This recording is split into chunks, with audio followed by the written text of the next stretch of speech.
অমৃত Bharat station স্টেশনে বৃত্তির প্রস্তাব রয়েছে পশ্চিমবঙ্গ অর্থাৎ এই রাজ্যের 37টি স্টেশন বলে জানা যাচ্ছে। বিশেষ করে ভিড় সামলাতে এবং যাত্রী সুবিধার্থে এই আধুনিক মানের স্টেশন চত্বর করা এই প্রকল্পের আওতার মধ্যে পড়ছে। এছাড়াও road plaza, shopping mall, food court, শিশুদের খেলার জায়গা সবই থাকছে। আধুনিকীকরণের ক্ষেত্রে বিশেষ করে জোর দেওয়া হচ্ছে। পশ্চিমবঙ্গের 37টি স্টেশন এবং ছবিও দেখাবো আপনাদের।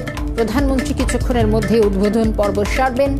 বিহারে যার মধ্যে 49টি স্টেশন থাকছে, রাজ্যের 37টি আগেই জানালাম।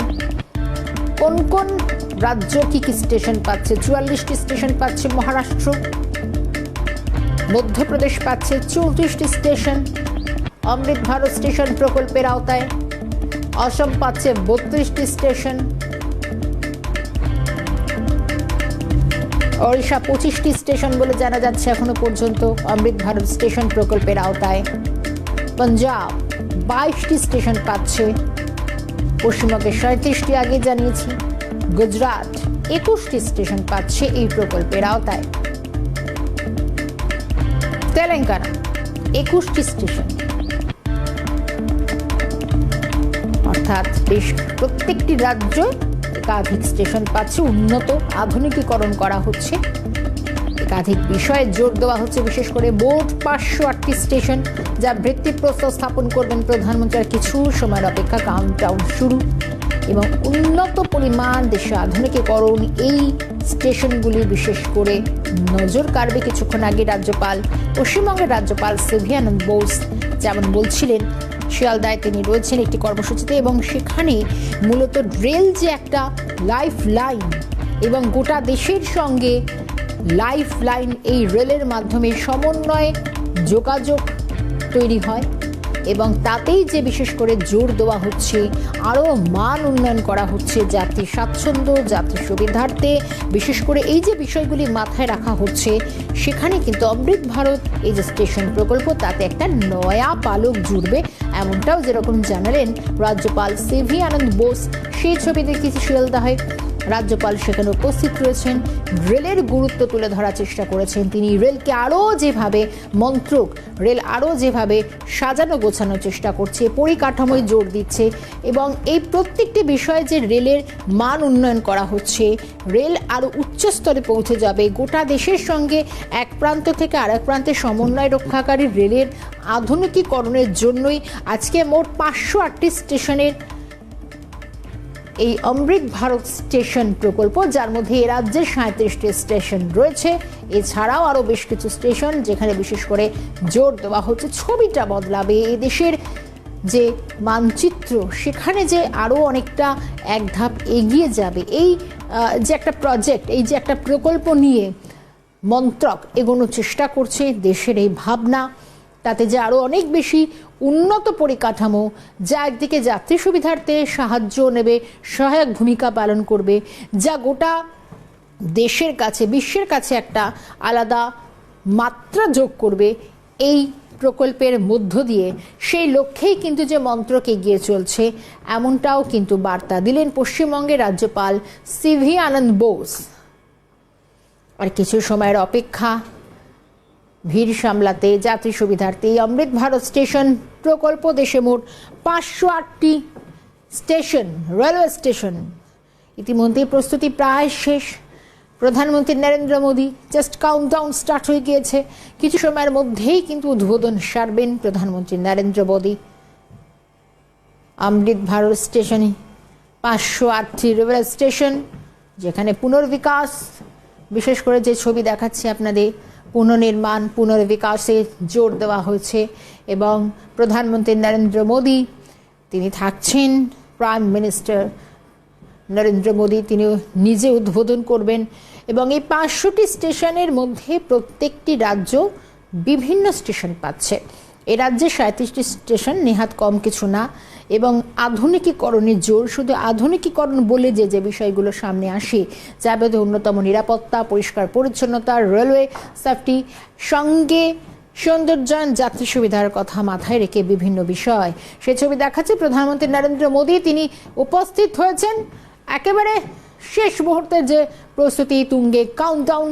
উদ্বোধন হতে চলেছে 508টি অমৃত ভারত প্রকল্পের স্টেশন। अभिनव दृष्टिकोण से भारत को नई ऊंचाइयों पर ले जाने के लिए सतत प्रयत्नशील परम आदरणीय प्रधानमंत्री जी, आपके द्वारा विकसित भारत निर्माण के संकल्प को सिद्ध करने की दिशा में अमृत भारत स्टेशन योजना के अंतर्गत रेलवे स्टेशनों को पुनर्विकसित कर उनका कायाकल्प किया जा रहा है। और इसी क्रम में आज पूरे भारतवर्ष में 508 रेलवे स्टेशनों के पुनर्विकास की आधारशिला रखी जा रही है। इस कार्यक्रम को प्रारंभ करने के लिए मैं सर्वप्रथम माननीय रेल, संचार, इलेक्ट्रॉनिक्स एवं सूचना प्रौद्योगिकी मंत्री श्री अश्विनी वैष्णव जी से स्वागत संबोधन के लिए अनुरोध करती हूँ।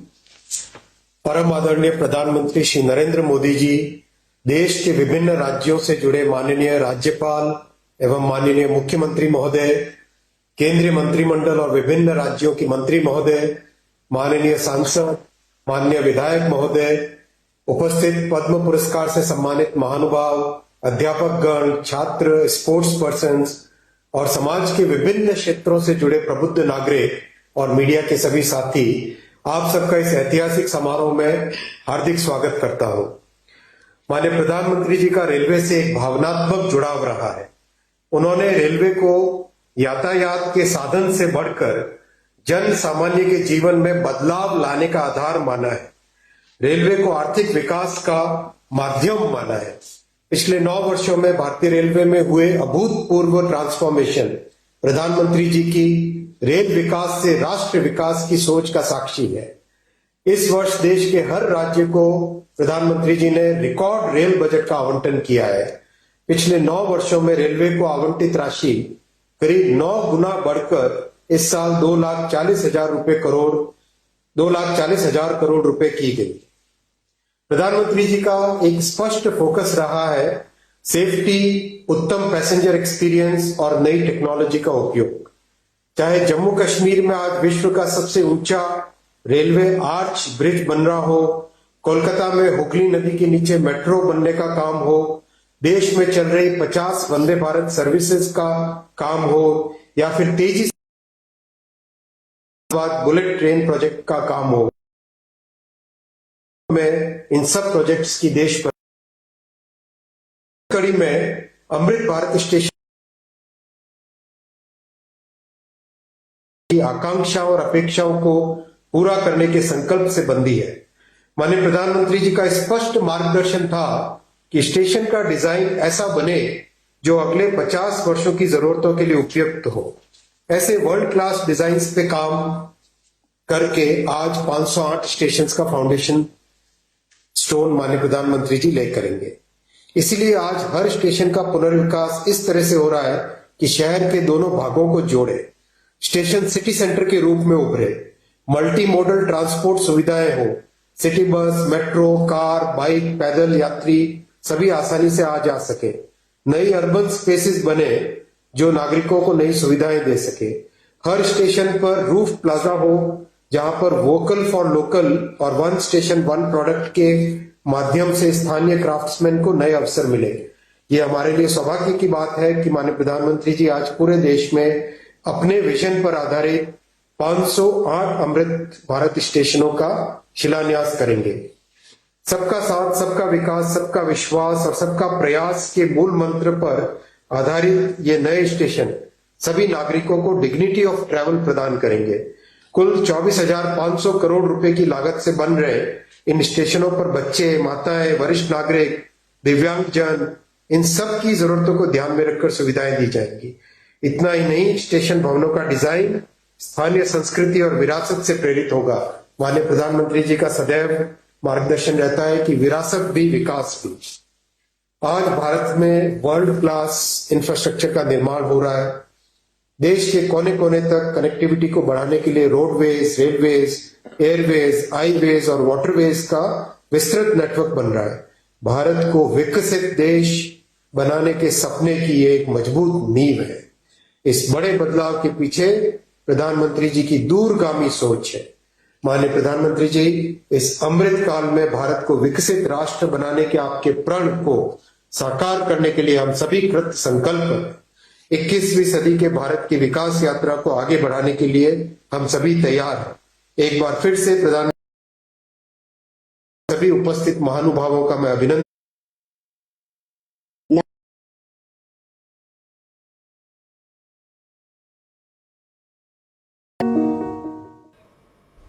कार्यक्रम में देश के कोने कोने से जुड़े केंद्रीय मंत्रिमंडल के अन्य सदस्य,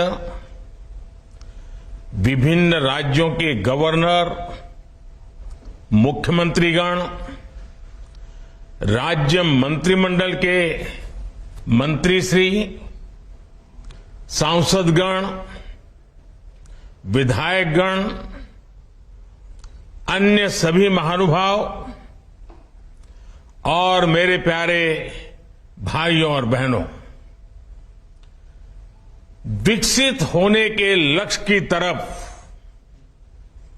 कदम बढ़ा रहा भारत अपने अमृत काल के प्रारंभ में है। नई ऊर्जा है, नई प्रेरणा है, नए संकल्प है। इसी आलोक में आज भारतीय रेल के इतिहास में भी एक नए अध्याय की शुरुआत हो रही है। भारत के करीब 1300 प्रमुख रेलवे स्टेशन अब अमृत भारत रेलवे स्टेशन के तौर पर विकसित किए जाएंगे। उनका पुनर्विकास होगा, आधुनिकता के साथ होगा। इसमें से आज 508 अमृत भारत स्टेशनों के पुनर्निर्माण का काम शुरू हो रहा है और इन 508 अमृत भारत स्टेशन के नवनिर्माण पर करीब 25,000 करोड़ रुपए खर्च किए जाएंगे। आप कल्पना कर सकते हैं, ये देश के इंफ्रास्ट्रक्चर के लिए, रेलवे के लिए और सबसे बड़ी बात है मेरे देश के सामान्य नागरिकों के लिए ये कितना बड़ा अभियान होने वाला है। इसका लाभ देश के लगभग सभी राज्यों को मिलेगा। जैसे यूपी में इसके लिए करीब 4,500 करोड़ रुपए के खर्च से 55 अमृत स्टेशन को विकसित किया जाएगा। राजस्थान के भी 55 railway station Amrit Bharat station बनेंगे। एमपी में 1,000 करोड़ रुपए के खर्च से 34 स्टेशन का कायाकल्प होने वाला है। महाराष्ट्र में 44 स्टेशन के विकास के लिए 1,500 करोड़ रुपए से ज्यादा खर्च होंगे। तमिलनाडु, कर्नाटका और केरला के भी प्रमुख स्टेशंस को अमृत भारत स्टेशन के रूप में विकसित किया जाएगा। मैं अमृत काल के प्रारंभ में इस ऐतिहासिक अभियान के लिए रेल मंत्रालय की सराहना करता हूं और सभी देशवासियों को बधाई देता हूं। साथियों, आज पूरी दुनिया की दृष्टि भारत पर है। वैश्विक स्तर पर भारत की साख बढ़ी है, भारत को लेकर दुनिया का रवैया बदला है। और इसकी दो प्रमुख बातें हैं, दो मुख्य वजह हैं। पहली, आप देशवासी, भारत के लोगों ने करीब करीब 3 दशक बाद, 30 साल बाद देश में पूर्ण बहुमत की सरकार बनाई। वो पहली वजह। और दूसरी वजह है पूर्ण बहुमत की सरकार उसी स्पष्टता के साथ जनता जनार्दन की उनकी भावना का आदर करते हुए बड़े बड़े निर्णय लिए, चुनौतियों के स्थायी समाधान के लिए अविरत काम किया। आज भारतीय रेलवे भी इसका प्रतीक बन चुकी है। बीते वर्षों में रेलवे में ही जितना काम हुआ है, उसके आंकड़े, उसकी जानकारी हर किसी को प्रसन्न भी करती है, हैरान भी कर देती है। जैसे दुनिया में south Africa, Ukraine, Poland, UK और स्वीडन जैसे देशों में जितना रेल नेटवर्क है, उससे ज्यादा रेल ट्रैक हमारे देश में इन 9 वर्षों में बिछाए गए हैं। आप कल्पना करिए स्केल। साउथ कोरिया, न्यूजीलैंड और ऑस्ट्रेलिया जैसे देशों का जितना रेल नेटवर्क है, उससे ज्यादा ट्रैक भारत ने अकेले पिछले साल बनाए हैं। 1 साल में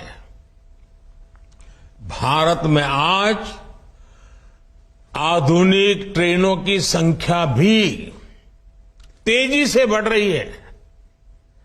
आज देश का लक्ष्य है कि रेलवे की यात्रा हर यात्री के लिए, हर नागरिक के लिए सुलभ भी हो और सुखद भी हो। अब ट्रेन से लेकर स्टेशन तक आपको एक बेहतर, एक उम्दा से उम्दा एक्सपीरियंस देने का प्रयास है। प्लेटफॉर्म्स पर बैठने के लिए बेहतर सीटें लग रही हैं, अच्छे वेटिंग रूम बनाए जा रहे हैं। आज देश के हजारों रेलवे स्टेशनों पर मुफ्त वाईफाई की सुविधा है के रेलवे स्टेशन से जुड़ी होती है। समय के साथ ये रेलवे स्टेशन अब हार्ट ऑफ द सिटी बन गए हैं। शहर की सारी प्रमुख गतिविधियां रेलवे स्टेशनों के आसपास ही होती हैं।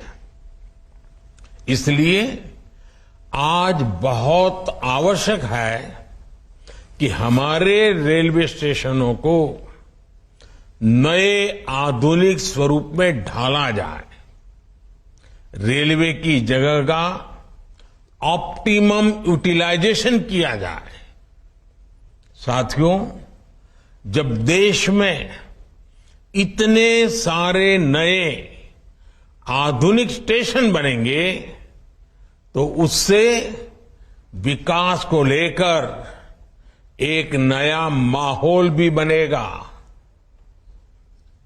देसी विदेशी कोई भी पर्यटक जब ट्रेन से इन आधुनिक स्टेशनों पर पहुंचेगा तो राज्य की, आपके शहर की पहली तस्वीर उसे जरूर प्रभावित करेगी।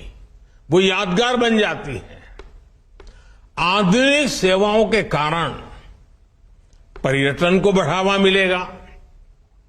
स्टेशन के आसपास अच्छी व्यवस्थाएं होने से आर्थिक गतिविधियों को भी बढ़ावा मिलेगा।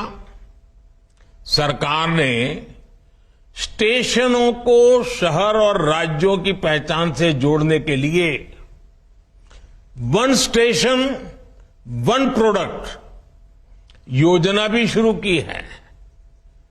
इससे पूरे इलाके के लोगों को, कामगारों और कारीगरों को फायदा होगा, साथ ही जिले की ब्रांडिंग भी होगी। साथियों, आजादी के अमृत काल में देश ने अपनी विरासत पर गर्व का भी संकल्प लिया है। ये अमृत रेलवे स्टेशन उसके भी प्रतीक बनेंगे, हमें गर्व से भर देंगे। इन स्टेशंस में देश की संस्कृति और स्थानीय विरासत की झलक दिखेगी। जैसे जयपुर रेलवे स्टेशन में हवा महल, आमेर फोर्ट जैसी राजस्थान की धरोहरों की झलक होगी। जम्मू कश्मीर का जम्मू तवी रेलवे स्टेशन प्रसिद्ध रघुनाथ मंदिर से प्रेरित होगा। नागालैंड के दिमापुर स्टेशन पर वहां की 16 जनजातियों की लोकल वास्तुकला दिखाई देगी। हर अमृत स्टेशन शहर की आधुनिक आकांक्षाओं और प्राचीन विरासत का प्रतीक बनेगा। देश के विभिन्न ऐतिहासिक स्थलों और तीर्थ स्थानों को जोड़ने के लिए इन दिनों देश में एक भारत गौरव यात्रा ट्रेन, भारत गौरव टूरिस्ट ट्रेन भी चल रही है। शायद आपके ध्यान में आया होगा, उसको भी मजबूती दी जा रही है।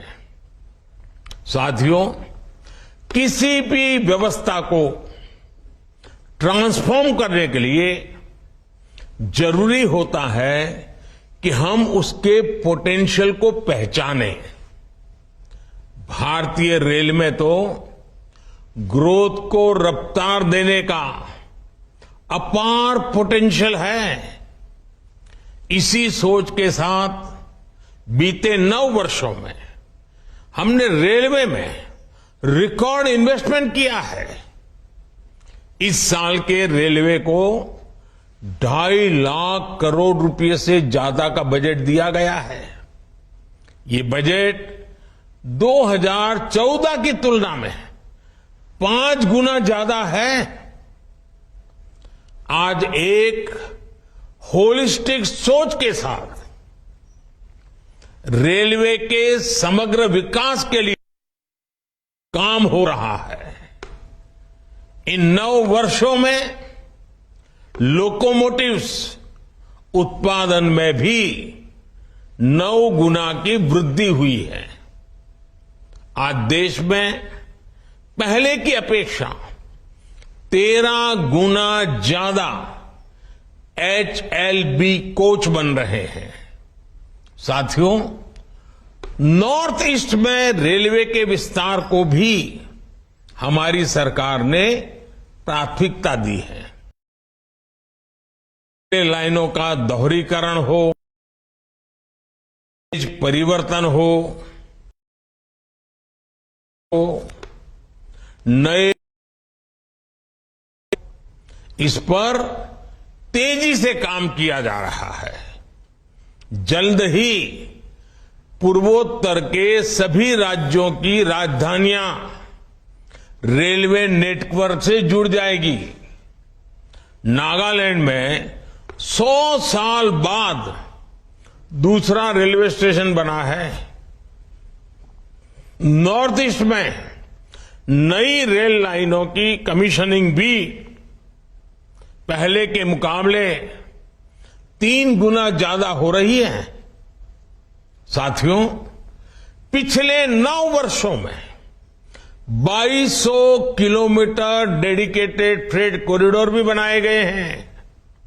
इसकी वजह से माल गाड़ियों के ट्रेवल टाइम में काफी कमी आई है। दिल्ली एनसीआर से वेस्टर्न पोर्ट तक, चाहे गुजरात के समुद्री तट हो या महाराष्ट्र का समुद्री तट हो, पहले से जो सामान ट्रेन से पहुंचाने में एवरेज औसतन 72 घंटे लगते थे, आज वही लगेज, वही सामान, वही गुड्स 24 घंटे में पहुंच जाता है। ऐसे ही दूसरे रूट्स पर भी टाइम में 40% की कमी आई है। ट्रैवल टाइम में कमी आने का मतलब है कि मालगाड़ियों की गति बढ़ी है और सामान भी अब ज्यादा तेजी से पहुंच रहा है। इसका बड़ा लाभ हमारे उद्यमियों, कारोबारियों और खास करके हमारे किसान भाई बहनों को हो रहा है। हमारी फल सब्जियां अब ज्यादा तेजी से देश के एक कोने से दूसरे कोने तक जा रही है। जब देश में इस तरह का ट्रांसपोर्टेशन तेज होगा तो उतनी ही तेजी से भारत के जो उत्पाद है, हमारे छोटे मोटे कारीगर, हमारे लघु उद्योग जो कुछ भी उत्पादन करते हैं, वो सामान विश्व बाजार में भी तेजी से पहुंचेगा। साथियों, आप सभी ने देखा है कि पहले रेलवे ओवरब्रिज का कम होने के कारण कितनी दिक्कतें आती थी। 2014 से पहले देश में 6000 से भी कम रेलवे ओवरब्रिज और अंडरब्रिज थे। आज ओवरब्रिज और अंडरब्रिज की ये संख्या 10,000 से ज्यादा हो गई है। देश में बड़ी लाइन पर मानव रहित क्रॉसिंग की संख्या भी शून्य हो चुकी है। रेलवे और रेलवे प्लेटफॉर्म पर यात्री सुविधाओं के निर्माण में आज बुजुर्गों की, दिव्यांगजनों की जरूरतों का विशेष ध्यान रखा जा रहा है। साथियों, हमारा जोर भारतीय रेलवे को आधुनिक बनाने के साथ ही पर्यावरण फ्रेंडली बनाने पर भी है। बहुत जल्द भारत के 100% रेल ट्रैक्स इलेक्ट्रीफाइड होने जा रहे हैं। यानी कुछ ही वर्षों में भारत की सारी ट्रेनें सिर्फ बिजली से चला करेगी। इससे पर्यावरण की कितनी बड़ी मदद होगी, आप अंदाजा लगा सकते हैं। 9 वर्षों में सोलर पैनल से बिजली बनाने वाले रेलवे स्टेशनों की संख्या भी 1200 से ज्यादा हो गई है। लक्ष्य यही है कि आने वाले समय में सभी स्टेशन ग्रीन एनर्जी बनाएं।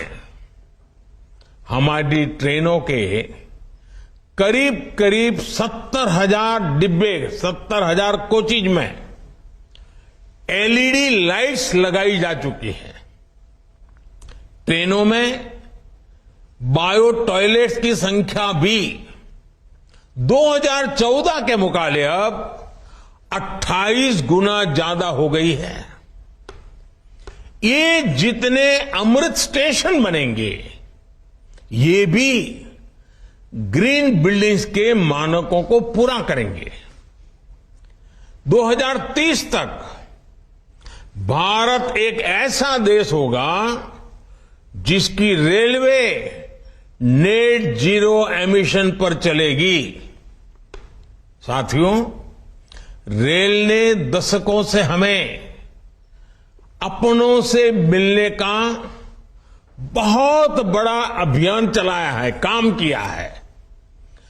एक प्रकार से देश को जोड़ने का भी काम किया है। अब ये हमारी जिम्मेदारी है कि हम रेल को एक बेहतर पहचान और आधुनिक भविष्य से जोड़ें और रेल की रक्षा, व्यवस्थाओं की रक्षा, सुविधाओं की रक्षा, स्वच्छता की रक्षा, एक नागरिक के नाते उस कर्तव्य को हमें निभाना। अमृतकाल कर्तव्य काल भी है। लेकिन साथियों, कुछ बातें जब हम देखते हैं तो मन को पीड़ा भी होती है। दुर्भाग्य से हमारे देश में विपक्ष का एक धड़ा आज भी पुराने ढर्रे पर चल रहा है। वो आज भी खुद तो कुछ करेंगे नहीं और किसी को करने भी न देंगे, न काम करेंगे न करने देंगे। ये रवैये पर अड़े हुए हैं। देश ने आज की और भविष्य की जरूरतों की चिंता करते हुए संसद की आधुनिक इमारत बनवाई। संसद देश के लोकतंत्र की प्रतीक होती है। उसमें पक्ष विपक्ष सबका प्रतिनिधित्व होता है। लेकिन विपक्ष के इस धड़े ने संसद की नई इमारत का भी विरोध किया। हमने कर्तव्य पथ का विकास किया तो उसका भी विरोध किया गया। इन लोगों ने 70 साल तक देश के वीर शहीदों के लिए वॉर मेमोरियल तक नहीं बनाया। जब हमने नेशनल वॉर मेमोरियल बनाया, उसका निर्माण किया, तो इसकी भी सरेआम आलोचना करते उनको शर्म नहीं आई। सरदार वल्लभ भाई पटेल का स्टैच्यू ऑफ यूनिटी आज दुनिया की सबसे बड़ी मूर्ति है। हर हिंदुस्तानी को गर्व होता है। और कुछ राजनीतिक दल चुनाव के समय तो सरदार साहब को याद कर लेते हैं, लेकिन आज तक इनका एक भी बड़ा नेता स्टैच्यू ऑफ यूनिटी में जाकर के सरदार साहब की इस भव्य प्रतिमा के न दर्शन किए न उन्हें नमन किया है। लेकिन साथियों, हमने देश के विकास को इस सकारात्मक राजनीति से आगे बढ़ाने का फैसला किया है और इसलिए नकारात्मक राजनीति से ऊपर उठकर सकारात्मक राजनीति के मार्ग पर एक मिशन के रूप में हम चल रहे हैं। किस राज्य में किसकी सरकार है, कहां किसका वोट बैंक है, इस सब से ऊपर उठकर हम पूरे देश में विकास को सर्वोच्च प्राथमिकता दे रहे हैं। सबका साथ सबका विकास, ये धरती पर चरितार्थ करने के लिए जी जान से जुटे हैं। साथियों, पिछले वर्षों में रेलवे युवाओं को जॉब देने का भी बहुत बड़ा जरिया बनी है। करीब 1.5 लाख से ज्यादा युवाओं को अकेले रेलवे में पक्की नौकरी मिली है। इसी तरह इंफ्रास्ट्रक्चर पर लाखों करोड़ के निवेश से लाखों युवाओं को रोजगार मिल रहा है। इस समय केंद्र सरकार 10 लाख युवाओं को नौकरी देने का अभियान भी चला रही है। रोजगार मेलों में लगातार युवाओं को नियुक्ति पत्र मिल रहे हैं।